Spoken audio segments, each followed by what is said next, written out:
Question number third बोल रहा है प्लैनेट मूव्स अराउंड द सन। मान लो कोई एक सन हो गया, ये सन हो गया, उसके अराउंड ये प्लैनेट है और ये घूम रहा है, प्लैनेट घूम रहा है, आगे जा रहा है। फिर बोल रखा है कि it is closest to the sun at a distance d1। ये प्लैनेट जो है सबसे उसका जो क्लोजेस्ट डिस्टेंस था वो d1 है, और वहाँ पे उसकी जो वेलोसिटी दे रखी है वो v1 है, यहाँ पे उसकी वेलोसिटी v1 है। At the farthest distance d2, और सबसे उसकी दूर की जो दूरी है, मान लो प्लैनेट घूमते घूमते यहाँ आ गया और इसकी सबसे जो दूर की दूरी है वो d2 दे रखा है, और उसका स्पीड भी दे रखा है v2, मतलब v2 मान लो, स्पीड हम लोगों ने माना v2।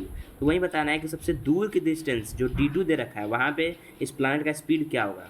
तो हम लोग जानते हैं केप्लर्स का सेकेंड लॉ, केप्लर्स के सेकेंड लॉ से जानते हैं कि एरिया स्वेप्ट बाई टाइम जो होता है वो क्या होता है, कांस्टेंट होता है, और उस कांस्टेंट की वैल्यू जो होती है वो हाफ आर वी होता है, मतलब ये डिस्टेंस इंटू वेलोसिटी का जो मल्टीप्लिकेशन।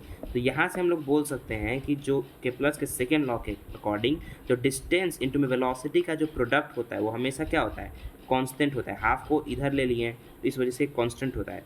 तो यही फॉर्मूला हम लोग यहाँ पे अप्लाई कर देंगे। इस वजह से हम लोग यहाँ पे बोल सकते हैं कि d1 v1 is equals to d2 v2।